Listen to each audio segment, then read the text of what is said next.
Est-ce que vous êtes un photographe fine art? Bonjour à tous, ici Thomas Amoudi et aujourd'hui on va parler de photographie. Est-ce que vous voyez les vidéos que je fais de temps en temps pour me marrer, notamment comme celle sur la FIAP, les photographes les plus stupides que j'ai eu, tout ce genre de trucs? C'est parti pour un petit tour un peu plus light quand même cette fois aujourd'hui. De quoi va-t-on parler? Vous avez vu le titre, je vous ai posé la question, vous le savez.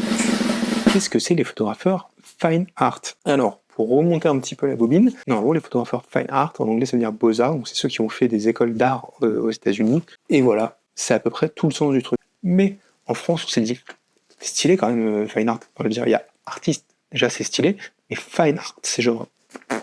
Voilà, c'est comme la semoule pour le couscous, quoi. Il y a la semoule moyenne et il y a la semoule fine. La semoule fine, elle toise quand même large, avec un petit air hautain, la semoule normale. Et on a un peu la même chose chez les photographes, ce qui me fait beaucoup rire. Et donc, je me suis amusé à poser la question sur Threads de ce que les gens pensaient, ce que c'était pour eux, photographe fan art. J'ai récupéré les réponses, je les ai classées par thème, et je me suis bien marré parce que ma conclusion, c'est que personne ne sait ce que c'est. Ma définition personnelle, c'est que ce serait le grand écart absolu entre la perfection technique et l'inintérêt d'un travail. On a des choses parfaitement léchées, machin, c'est bien retouché, il n'y a pas un poil de cul qui dépasse nulle part, c'est tout piqué, machin, bokeh. Mais qu'est-ce qu'on se fait chier, bordel! Mais bon, on n'est pas là pour se contenter que de mon avis. Non, non, non, non, non. On va demander au peuple de France photographique ce qu'il pense de fine art et ce que c'est pour lui. Regardons. Premièrement, personne ne sait ce que ça veut dire. Globalement, la meilleure réponse que j'ai eue, c'est que c'est sans doute juste un papier, fine art, chez nous. C'est du papier qui sert à faire des tirages fine art, donc c'est pas des tirages de tes photos de mamie pour mettre au cadre du salon, voilà, c'est du papier de qualité qui a des propriétés spéciales pour être conservé longtemps dans le temps, garder ses couleurs, pour être vendu cher, parce que c'est du papier qui est à destination des musées, des choses comme ça, donc c'est pour faire du beau tirage qui a vocation à se garder très longtemps, ce qui peut être des photos de mamie, mais c'est pas forcément le premier papier qu'on va utiliser. On est tous à peu près d'accord pour dire que fine art c'est ça. Et les photographes fine art, c'est ceux qui utiliseraient ça. C'est la définition la plus rationnelle que j'ai eue, ce qui fait que n'importe qui imprimant n'importe quoi là-dessus est un photographe fine art, même s'il n'imprime pas des photos dessus. Mais pourquoi pas? Tout ça pour dire que la plupart des gens trouvent la définition floue. Certains disent que ça vaut même pas le coup de le définir parce qu'on sait pas ce que c'est. Et aussi que c'est souvent un titre pompeux pour se donner un genre, ce qui ne m'a pas échappé quand j'ai créé l'introduction de cette vidéo. Vous l'avez vu. Il y a quand même un petit consensus pour dire ça veut rien dire, et de là à se dire qu'on s'en tamponne le coquillard, il n'y a qu'un pas.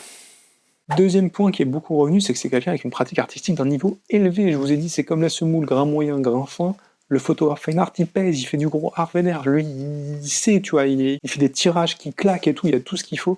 Donc vraiment, c'est la FIAP. C'est la FIAP, tout simplement, qui fait du fine art. Dans cette catégorie, on m'a aussi dit que c'était un photographe avec un vrai propos artistique, quoi. C'est pas juste joli, il y a un vrai propos. Le photographe, il raconte un truc, quoi. Il met ses tripes sur la table. Voilà, c'est pas juste joli, et c'est avec une vraie démarche conceptuelle, quoi. Il y a un vrai style, et quelque chose dans l'editing aussi qui se retrouve sur ça. Ce qui m'amuse beaucoup parce qu'il y a un paradoxe très bizarre, dis donc. Il y a quelques livres derrière moi, photos là, vous en voyez plein. Il y a beaucoup de photographes, je dirais, qui font une démarche artistique assez élevée dedans, qui ont un vrai style à eux, une démarche conceptuelle et qui font des choses artistiques et pas juste jolies. Il y en a plein, il y a presque que ça. Et pourtant, il n'y en a aucun qui s'appelle fine art photographeur. Pourquoi est-ce qu'ils n'étaient pas au courant? Alors, il y en a qui viennent d'Angleterre, il y en a qui viennent de France, de plein de pays d'Europe, d'Asie, du Moyen-Orient, des États-Unis, il y en a de partout là-dedans, du Japon, tout ça. Et personne n'est au courant que quand on fait ça, il faut s'appeler fine art photographeur. Ça me paraît un peu gros quand même. Qu'est-ce qui s'est passé? Alors, soit ils ont tous oublié, et c'est une belle tripotée de débiles entre eux et les éditeurs, personne n'a vu le truc passer, soit peut-être c'est pas la bonne piste. Je sais pas. D'autres personnes m'ont dit que pour eux, fine art, c'était avant tout une maîtrise technique. C'est la técos. Pellicule avec un grain fin et moyen format si t'es un vrai de l'époque, sinon maintenant c'est capteur moyen format, du pixel. Et après j'ai eu des choses un peu différentes. D'un côté, c'est quelqu'un qui maîtrise tellement la lumière, et voilà, je sais pas ce que ça veut dire maîtriser la lumière, quand on la fait soi-même ça marche, dans un studio, quand on est dehors, on s'adapte, hein. Mais voilà, il maîtrise tellement la lumière qu'il a pas besoin de retouche. Ou dans l'autre sens, on m'a dit c'est quelqu'un qui est tellement fort sur la retouche, qui fait des dingueries avec Photoshop, tout ça, des folies. Mais en gros, techniquement, c'est incroyable. Voilà, le fine art, il est techniquement incroyable. Pourquoi pas? Parce que c'est vrai que la plupart des travaux que je vous ai montrés là au début, globalement, étaient là-dedans. Hein. Techniquement incroyable, narration, brain dead, quasiment absente. Ça peut être ça. Mais en tout cas, c'est pas très valorisant pour les gens qui sont fine art, et je vois pas trop l'intérêt de l'afficher dans sa biographie Instagram. Mais bon, le masochisme encore de beaux jours devant lui, il semble vrai. Alors le photographe fine art, ce serait aussi celui qui ne vivrait que de la vente de ses tirages. Le mec ne fait Alors je sais pas pourquoi je dis le mec, mais c'est toujours des mecs en fine art, j'ai l'impression qu'ils mettent ça dans leur bio. Peut-être des nanas qui font ça, mais j'ai l'impression que c'est des messieurs de 50 ans avec la photo de leur Nikon comme ça sur en photo de profil et qui mettent fine art. C'est peut-être un biais, mais c'est pas grave, ça m'amuse. Le photographe fine art, lui, ne fait pas de commandes. Pas de commandes, c'est pas son truc, il en a pas besoin pour vivre. Lui, il a des tirages incroyables, parce qu'on a dit qu'il passe quand même vachement de temps à les retoucher, et il les vend des montagnes de thunes. Il n'a pas besoin d'aller faire des photos de saucisses pour William Saurin. Ça ne le concerne pas, ça, le photographe fine art. Lui, il est au-dessus de la mêlée. Encore une fois, alors les photographes qui vivent que de leur tirage, il n'y en a pas beaucoup, hein. Même ceux qui vivent de leur tirage font des commandes à côté quand même, hein. Et ceux qui ont la chance de vivre que de leur tirage sont en général assez vieux, et étonnamment, on rebondit, bibliothèque, tout ça, donc aucun s'appelle fine art en fait, genre Hiroshi Sugimoto. Je sais pas s'il fait des commandes, peut-être un peu de temps en temps, je suis pas sûr, j'en sais rien. Et même s'il fait pas de commandes, il s'appelle pas Hiroshi Sugimoto Fine Art. Alors après, je sais pas comment ça marche, peut-être qu'un jour, il a fait une commande, et du coup, le club des photographes Fine Art le dit non. Non, mon bonhomme, non. Photographe Fine Art, c'est pas de commande, tu fais une commande, tu peux pas être Fine Art. Peut-être, je vous laisse donner votre avis en commentaire. Il y a quand même, alors ça va vous étonner parce que c'est pas du tout dans ma personnalité, c'est jamais quelque chose que j'aime bien faire sur cette chaîne, mais malheureusement ça arrive. Il y a des gens qui se moquent des photographes fine art. C'est une dure réalité, j'ai dû m'y confronter en préparant cette vidéo, ça a été très dur pour moi, mais je vais vous en parler sur cette chaîne. Il y a beaucoup de gens qui disent que les photographes fine art, malheureusement, ce serait juste une excuse pour photographier des nanas à poil, un terme pour se différencier du photomaton. Peut-être, au cas où on confond, comme ça on sait qu'il y a le photomaton d'un côté, il y a le photographe fan art de l'autre. Un titre bizarre et pompeux pour vendre des images à 200 000 €. J'espère que ça marche si c'est le cas, parce que je connais des gens qui... Parce que des photographes qui vendent des images à 200 000 €, j'ai des noms, mais ils sont pas fine art dedans.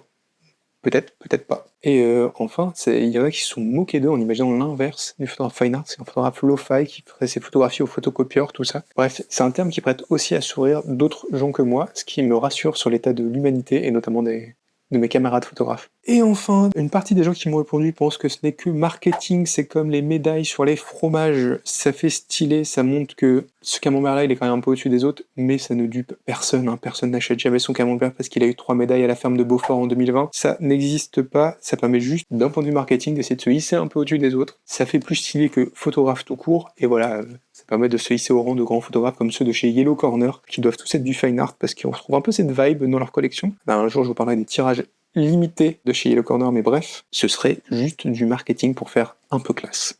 Au final, photographe fine art, j'ai l'impression que c'est un mot valise un peu fourre-tout. Personne ne sait vraiment ce que ça veut dire, mais est-ce que c'est peut-être pas ça la définition au final, un terme qui lance des débats, nous fait nous marrer, nous questionner et tout. Ce serait peut-être ça, un vrai photographe fine art. Je ne sais pas, en tout cas, si jamais ça vous a fait marrer, si vous avez d'autres réponses, si vous êtes vous-même un photographe fine art et que vous souhaitez m'expliquer dans de longs commentaires, sans saut à la ligne, sans virgule ni point, par A plus B, de façon très longue et fastidieuse, ce que c'est un photographe fine art, mais allez-y, c'est le genre de commentaires que j'adore et que je lis toujours avec plaisir. Quand vous passez des heures à rédiger un commentaire sur des specs techniques, sur un aspect comme ça mineur d'une vidéo, je prends toujours un plaisir énorme à les lire, donc surtout, ne vous gênez pas.